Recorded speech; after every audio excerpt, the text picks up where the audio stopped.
श्री स्वामी समर्थ. तुम्हा सर्वांचं श्री स्वामी समर्थ कृपा या चॅनलवर मनापासून खूप खूप स्वागत. स्वामी कृपेने तुमचा आजचा दिवस शुभ जावो. स्वामी महाराज तुमच्या सर्व चांगल्या इच्छा पूर्ण करोत हीच स्वामीचरणी प्रार्थना करते आणि आजच्या व्हिडिओला सुरुवात करते. 19 मे 2024 रोजी रविवारी आलेली आहे मोहिनी एकादशी. एकादशीचं व्रत हे श्रीहरी विष्णूंना समर्पित आहे. भगवान विष्णूंची ही अतिशय प्रिय अशी तिथी आहे. प्रत्येक मराठी महिन्याच्या कृष्ण आणि शुक्ल पक्षामध्ये येणारी 11वी तिथी म्हणजे एकादशी असते. दोन्ही पक्षात येणाऱ्या एकादशींना वेगवेगळी नावं असतात. त्यानुसार प्रत्येक एकादशीची एक कथा देखील असते. तर आजच्या व्हिडिओमध्ये आपण वैशाख महिन्याच्या शुक्ल पक्षात येणारी एकादशी, तिचं नाव काय, तिचं महत्त्व काय, त्याचबरोबर आपल्याला या दिवशी कोणकोणते उपाय करायचे आहेत याची माहिती जाणून घेणार आहोत. त्यासाठी तुम्ही व्हिडिओ शेवटपर्यंत पहा. चॅनलवर नवीन असाल तर चॅनलला सबस्क्राईब जरूर करा. हिंदू धर्मात एकादशीचा उपवास भगवान श्रीहरी विष्णूंना समर्पित आहे. एकादशीचा उपवास केल्यास सर्व पापांपासून मुक्ती मिळते अशी मान्यता आहे. वैशाख महिन्यातील शुक्ल पक्षातील एकादशी तिथीला मोहिनी एकादशी म्हणून ओळखलं जातं. तर या एकादशीची पौराणिक कथा आणि महत्त्व समजून घेऊ. पौराणिक कथेनुसार अमृत प्राप्तीसाठी देव आणि दानवांनी मिळून समुद्रमंथन केले होते. समुद्रमंथनातून जेव्हा अमृत निघाले तेव्हा अमृतावरून देव आणि दानवांमध्ये भयंकर युद्ध झाले आणि देवतांवर दानवांचा विजयसुद्धा झाला होता. त्यानंतर त्या अमृताचे रक्षण करण्यासाठी श्रीहरी विष्णू यांनी मोहिनी अवतार धारण केला.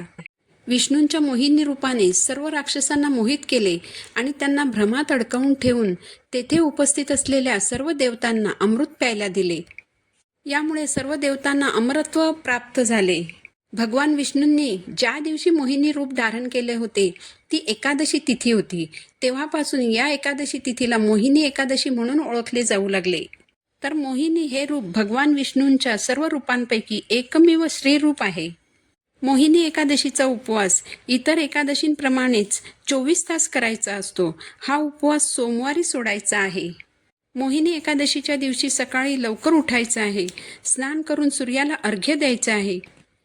ही एकादशी रविवारी आलेली असल्याने तुम्ही सूर्याला अर्घ्य देऊ शकता.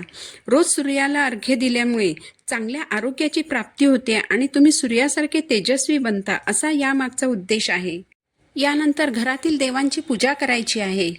मोहिनी एकादशीच्या दिवशी जेव्हा तुम्ही भगवान विष्णू किंवा बाळकृष्ण यांची पूजा करणार असाल त्यावेळी तुम्ही एका मातीच्या भांड्यात थोडंसं दूध घेऊन त्यात साखर मिक्स करून ठेवायची आहे आणि तुमची पूजा झाल्यानंतर या दूध साखरेतील चमचाभर दूध तुळशी मातेला अर्पण करायचं आहे.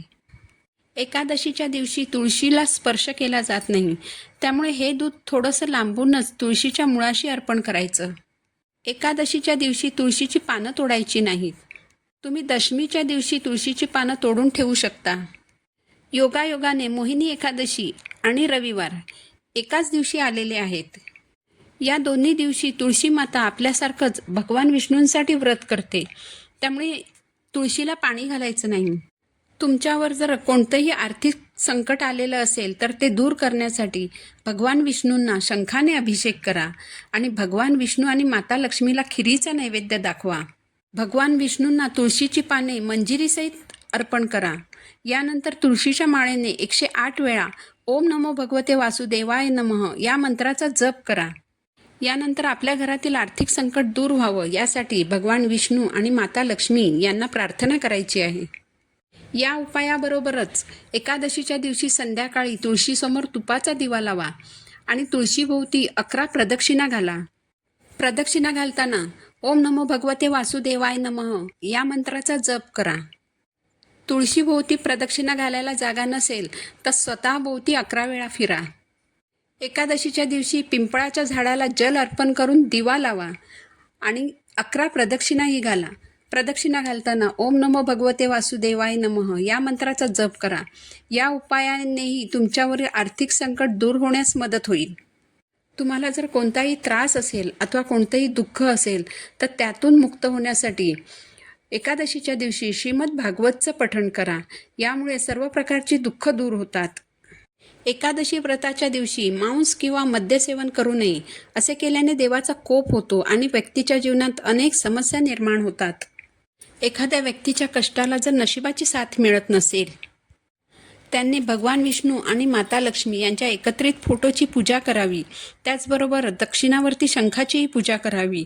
यानंतर भगवान विष्णूंना पिवळी फुलं, पिवळी फळं, पिवळ्या रंगाचे कपडे आणि पिवळी धान्य अर्पण करावीत आणि यानंतर या सर्व गोष्टी दान कराव्यात.